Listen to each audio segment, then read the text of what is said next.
Free doctor দেখানো যায়। ঢাকার থেকে বিভিন্ন ধরনের মেডিসিনের ডাক্তার আইছে, তাই আমরা এখান থেকে ওষুধ নিছি, বিভিন্ন ধরনের পরামর্শ দিছে আমাদের কিভাবে খাইতে হবে ওষুধ। তাই আমরা ওষুধ নিতে এই জায়গায় আইছি, বড় বড় ডাক্তারদের কাছে। আমি আইসি যে আমার এই মা যায় রান এই আডু গিরা গিলি ব্যথা করে, অনেক যন্ত্রণা করে, ব্যথা করে, এই জন্য আইসি। ডাক্তার দেখছে দাঁত, আর এখন বলছে ওষুধ দিয়ে দিচ্ছে, আর বলছে ওই দাঁত ওয়াশ করতে এবং ক্যাপটা পাল্টাইতে, তারপর আমার সমস্যার সমাধান হইবে। আমাদের যেমন টাকার জন্য ডাক্তার দেখাইতে পারিনি, তো এখনো সুবিধা হয়েছে, আমরা যে ফ্রিতে ডাক্তার দেখাইছি, আমার সমস্যাটা জানলাম আমরা।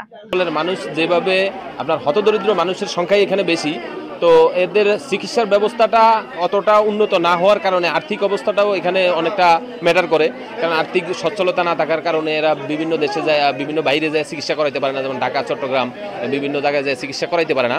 যার কারণে যদি গ্রাম অঞ্চলে এইভাবে মেডিকেল টিমগুলো আরও ব্যাপক আকারে করা হয়, আরও মেডিসিন সহকারে তাদেরকে ডাক্তারের সংখ্যা বৃদ্ধি করা হয়, বা এই ধরনের প্রোগ্রামগুলো আরও অনেক ব্যাপকভাবে করা হয়, তাহলে দেখা গেল মানুষ অনেক উপকৃত হবে এবং চিকিৎসা ব্যবস্থাটা জনসাধারণের একেবারে দোরগোড়ায় যায় পৌঁছাবে। আমি ডক্টর ফারজানা তাসনিম, আমি সমরিতা মেডিকেল কলেজ থেকে এসেছি।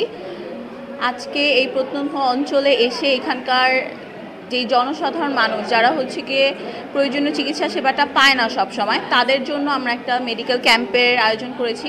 আর এই মেডিকেল ক্যাম্পটার মাধ্যমে তাদেরকে যে আমরা এই সেবাটা দিতে পারছি, এটাতেই আমাদের সার্থকতা।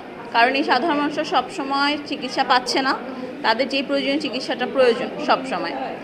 এই জন্য হচ্ছে আমাদের এখানে আমরা মেডিসিন, সার্জারি, গাইনি এবং দন্ত বিভাগ থেকে এসেছি ডাক্তাররা, এবং এখানকার সাধারণ মানুষদেরকে দেখতেছি। এখানে যতটুকু সম্ভব আমরা তাদের সাহায্য করার চেষ্টা করতেছি, তাদেরকে চিকিৎসা দিয়ে তাদের জন্য ঔষধ প্রোভাইড করার মাধ্যমে।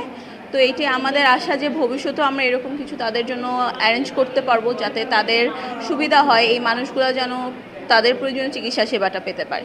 আপনাদেরকে সেবা দিতে পেরে আমাদের অনেক ভালো লাগতেছে। আমাদের team Samorita medical college and হসপিটালের ফুল টিম এসেছে এখানে বিভিন্ন ডিপার্টমেন্টের, অ্যান্ড সবাই খুবই স্বতঃস্ফূর্তভাবে সেবা দিচ্ছে। এখানে অনেক পেশেন্টের চাপ, তো সেই তুলনায় আমাদেরকে মনে হচ্ছে যে আমরা অনেক কম চলে এসেছি। ফুল হসপিটাল যদি এখানে নিয়ে আসা যেত, এটা মনে হয় অনেক ভালো হতো। তো আমরা চেষ্টা করতেছি, আমাদের ভালো লাগতেছে এখানে সেবা দিতে পেরে। আশা করা যায় যে পরবর্তীতে এরকম মহতী কার্যক্রমের সাথে আমরা যুক্ত থাকব। আপনারা জানেন যে এই বাংলাদেশে 18 কোটি মানুষ, কিন্তু বর্তমানে বাংলাদেশে যে স্বাস্থ্য ব্যবস্থা চালু আছে, সেই স্বাস্থ্য ব্যবস্থা এই তৃণমূল পর্যায়ের প্রত্যেকটা মানুষের কাছে পৌঁছতে পারে না। আপনারা নিকটবর্তী উপজেলা স্বাস্থ্য কমপ্লেক্সে গিয়ে দেখতে পারেন যে কি করুণ অবস্থা। 18 জন ডাক্তারের জায়গায় 2 জন ডাক্তার মাত্র সার্ভিস দিতেছে, যা অসম্ভব। এবং অন্যান্য ব্যবস্থাও এত অপ্রতুল যে মানুষকে তার চাহিদা মতো স্বাস্থ্যসেবা দিতে পারে না। আমি জানি আমাদের এই প্রচেষ্টা খুবই ক্ষুদ্র, কিন্তু তবু আমাদের এই প্রচেষ্টা আমরা চালিয়ে যাচ্ছি।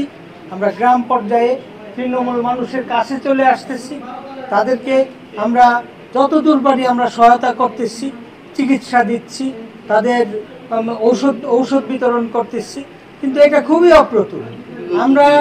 আমরা সরকারের কাছে সহযোগিতা চাব যে সরকার যেন অচিরেই স্বাস্থ্য কমপ্লেক্সগুলিকে আরও আধুনিক করে, আরও ওষুধ দিয়ে এটাকে আরও উন্নত মানের করে, যাতে এলাকার জনগণ এই সুবিধা পায়।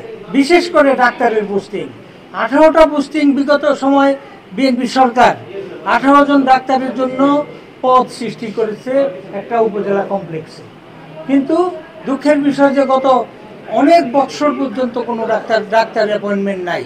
ডাক্তাররা বেকার রাস্তায় ঘুরতেছে। এই ডাক্তারদেরকে অবিলম্বে বিসিএস এর মাধ্যমে নিয়োগ দিয়ে উপজেলা স্বাস্থ্য কমপ্লেক্সগুলিতে পোস্টিং দিলে এলাকার জনগণ অনেক সুবিধা পাবে। আমরা সরকারের কাছে এই আহ্বান জানাই।